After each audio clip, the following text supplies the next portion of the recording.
కూడా ఇప్పుడు మాట్లాడుతున్నారు. అంటే ఇదేదో నిన్న వాళ్ళ యువత పోరు కార్యక్రమం, అలాగే పార్టీ ఆవిర్భావ దినోత్సవం జరిగేటటువంటి సందర్భంలో విజయసాయిరెడ్డి వచ్చి విచారణ చేసుకొని విచారణకు సంబంధించినటువంటి అంశాలు మాత్రమే మాట్లాడి వెళ్ళిపోయింటే బాగుండేది అని చెప్పి శేఖర్ రెడ్డి గారు చెబుతున్నారు. ఆ పార్టీకి సంబంధించి కొన్ని అంశాలను ఆయన బయట పెట్టడాన్ని ఆ పార్టీ కూడా జీర్ణించుకోలేకపోతుంది. మనకు శేఖర్ రెడ్డి గారి మాటలు కూడా అర్థమవుతుంది ఏ విధంగా జీర్ణించుకోలేకపోతున్నా అనేది. ఏమంటారు రాజు గారు? మీకు శ్రీనివాస్ చౌదరి గారికి, సోదరుడు శేఖర్ రెడ్డి గారికి, అందరికి వీక్షకులకి అందరికి నమస్కారాలు. నేను సోదరుడు శేఖర్ రెడ్డి చెప్పిందంతా ఏకీభవిస్తున్నాను. విజయసాయి రెడ్డి అనే అబద్ధాలే చెప్పాడు, అందులో ఎటువంటి అనుమానం లేదు. విజయసాయి రెడ్డి చెప్పిన అబద్ధం, ఒక పెద్ద అబద్ధం ఏమిటి? శరత్ చంద్రారెడ్డి నాకు దూరపు బంధువా? ఆయన అల్లుడు సొంత అన్నండి. ఎట్లా దూర బంధువు అవుతాడు నాకు అర్థం కావడం లేదు. మరి అమాయకంగా శరత్ చంద్రారెడ్డి ఎవరు దూర బంధువు అనలేదు, కానీ ఆ ఇంటికి నేను పిల్లని పంపించానే తప్ప వాళ్ళతోటి బంధుత్వం ఉందే తప్ప నాకు ఆర్థిక పరమైనటువంటి సంబంధం ఏమీ లేదు. మా కూతుర్ని వాళ్ళ ఇంటికి ఇచ్చాం అంతే తప్ప వాళ్ళతోటి మాకు ఆర్థిక పరమైన వ్యాపార లావాదేవీలు లేవని స్పష్టంగా చెప్పారు. దూర బంధువు అనలేదు. శేఖర్ చెప్పిన దాన్ని బట్టి నేను వ్యాఖ్యలు చేస్తున్నాను. ఒకటి రెండు ఆయన మాట్లాడింది ఏమిటి? క్వార్టరీ ఆయన చుట్టూ చేరిపోయింది, వాళ్ళు చెప్పిన మాటలు వింటున్నారు అనేది పెద్ద అబద్ధం. క్వార్టరీలో ఈయన కూడా ఒక భాగస్వామి కదా. ఇప్పటివాడు ఆయన ఎప్పటి నుంచి ఉన్నారు? రాజశేఖర రెడ్డి గారి టైం నుంచి ఉన్నారు. వారికి చార్టెడ్ అకౌంటెంట్ గా పనిచేశారు. తర్వాత టిటిడి బోర్డు మెంబర్ అయ్యారు. తర్వాత పార్టీ జనరల్ సెక్రటరీ అయ్యారు. జగన్మోహన్ రెడ్డి గారు బయటకు వచ్చిన తర్వాత వారితో ప్రయాణం చేశారు. ఆ పార్టీ వైపు నుంచి మొట్టమొదటిసారిగా రాజ్యసభ సభ్యుడిని ఎవరిని చేశారు చెప్పండి? విజయసాయి రెడ్డి చేశారు. కాబట్టి విజయసాయి రెడ్డి గారు కోటరీలో నంబర్ 1. మిగతా ఎవరున్నా కానీ తర్వాతే అవుతుంది. కానీ వాళ్ళిద్దరి మధ్య నా స్కిన్ సేవ్ చేసుకోవడానికి నేను రకరకాల అబద్ధాలు చెప్తాను.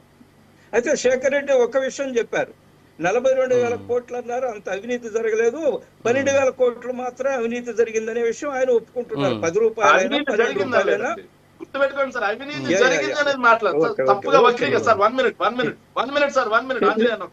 అవినీతి జరిగిందని ఇక్కడ ఎవరు మాట్లాడారు? మీరు ఆరోపణ చేసి శేఖర్ రెడ్డి గారు మాట్లాడండి. ఆయన జాయింట్ డైరెక్టర్ జేడి లక్ష్మీనారాయణ గారు బయటకు వచ్చి చెప్పినటువంటి మాటలు ఆయన చెప్తున్నారు శేఖర్ రెడ్డి గారు. సో అది కాదు మనకు, ఆయన విచారణ చేసినటువంటి వ్యక్తి బయటకు వచ్చి ఆయన ప్రైవేటు వ్యాఖ్యలు ఇక్కడ ఎవరు పరిగణలోకి తీసుకోరు కదా.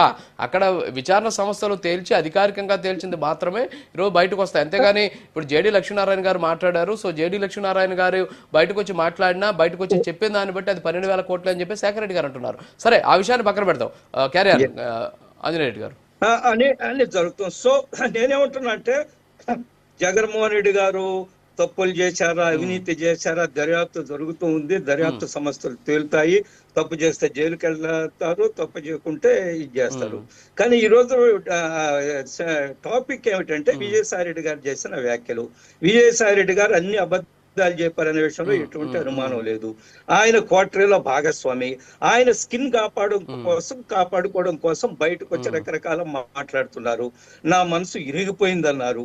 ఇరిగిపోయింది, ఎందుకు ఇరిగిపోయిందో మనకైతే అర్థం కావడం లేదు. ఇరిగింది అతుక్కుంటుందో లేదో అనేది స్పష్టం చేయలేదు ఆయన. నిన్నటి రోజున చాలా స్పష్టంగా చెప్పారు, మీరు రాజకీయాల్లో ఏదైనా పార్టీలో చేరుతున్నారు, అది తప్పించి నేను వ్యవసాయం చేస్తే ఆయన స్పష్టంగా ఎక్కడ చెప్పలేదు. నేను రాజకీయాలకి పూర్తిగా విరమించుకున్నాను, ఏ రాజకీయ పార్టీలో చేరినారో ఆయన స్పష్టంగా చెప్పలా. నేను వ్యవసాయం చేసుకుంటున్నాను అన్నారు. అనేక మంది రాజకీయ నాయకులు వ్యవసాయం పార్టీలో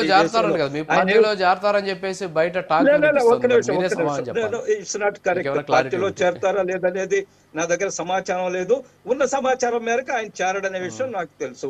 కాబట్టి నిన్నటి రోజున విజయసాయి రెడ్డి గారు ఏమైతే మాట్లాడారో, ఆయన స్కిన్ కాపాడుకోవడం కోసము, ఆయన సానుభూతిని సంపాదించుకోవడం కోసం మాట్లాడుతున్న మాటలే తప్ప ఆయన 9 సంవత్సరాలు రాజ్యసభ సభ్యుడిగా ఉన్నాడు. ఏ రోజు క్వార్టర్ని గురించి మాట్లాడలేదు, లేదా మిగతా విషయాలు ఏ రోజు మాట్లాడలేదు. ఆయన సమస్య నుంచి బయటపడడం కోసం ఒక కొత్త ఎత్తుగడగా నేను భావిస్తున్నాను. ఆయన అప్రూవర్ గా మారకపోయినా ఆయన తప్పు చేస్తుంటే జైలుకి వెళ్తాడు, ఇందులో ఎటువంటి అనుమానం లేదు. నంబర్ 2, పార్టీలో కూడా నంబర్ 2గా ఉన్నారు కదా. ఆయనకి ఏదన్నా అసూయ ఉండొచ్చు, కోపం ఉండొచ్చు. ఎందుకంటే నేను నంబర్ 2గా నేను చెప్పిందే ఇప్పటి వరకు జగన్మోహన్ రెడ్డి గారు వింటూ ఉన్నారు, నా మీద ఆధారపడి నేను చూస్తున్నాను కదా. నా ప్లేస్ లో కొంతమంది కొత్త వాళ్ళు వచ్చారు, వాళ్ళతోటి ఆయన చాలా సన్నిహితంగా ఉంటున్నాడు, నాకంటే వాళ్ళు ఆయన మీద ప్రభావం చూపిస్తున్నారు, ఇన్ఫ్లుయెన్స్ చేస్తున్నారు అనే కారణాలు ఏమన్నా ఉన్నాయో నాకైతే తెలియదు. But one thing is clear, ఆయన స్కిన్ ఆయన కాపాడుకోవడం కోసం ఈ రోజు రకరకాలుగా చెప్తున్నారు. నా మనసు విరిగిపోయింది అన్నారు.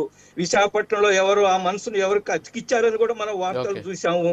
మనం విశాఖపట్నంలో మనసు బారేసుకున్నాడని కూడా మనం వార్తలు చూసాము. కాబట్టి ఈ రోజు మీరు బయటకు వచ్చి రకరకాలుగా మాట్లాడి ఏదో నేను ఇంత గొప్ప వ్యక్తిని అని చెప్తే ఆంధ్ర రాష్ట్ర ప్రజలు నమ్మడానికి సిద్ధంగా లేరు.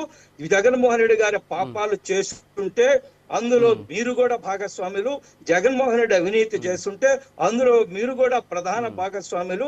ఎందుకంటే ఈ రోజు మీరు చెప్పే క్వార్టరీ కంటే ముందు క్వార్టరీ మీరు రాజశేఖర రెడ్డి గారి దగ్గర నుంచి క్వార్టరీలో ప్రధాన పాత్ర వహించింది మీరు. కాబట్టి ఈ రోజు మీరు చెప్పే ఏవి ఒప్పుకోరు. ఒకటి. రెండోది, మన శేఖర్ చెప్పినట్టుగా ఈ రోజు ఆవిర్భావ దినోత్సవము, యువ పోరాటము, దాన్ని భగ్నం చేయడం, ఆ సందర్భంగా దాన్ని బలహీన, I don't think so.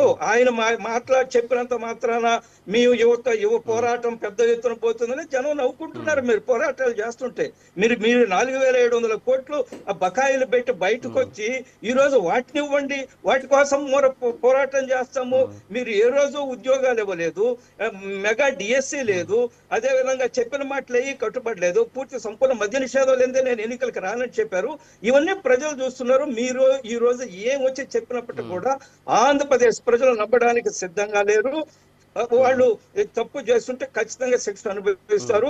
Vijayasai Reddy గారు ఆయన స్కిన్ ఆయన కాపాడడం కోసం ప్రయత్నం చేసినా వాళ్ళు they have to face the law, చట్టాన్ని ఎదుర్కోవాలా.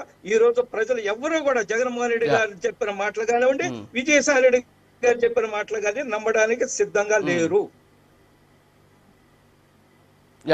Okay sir, okay.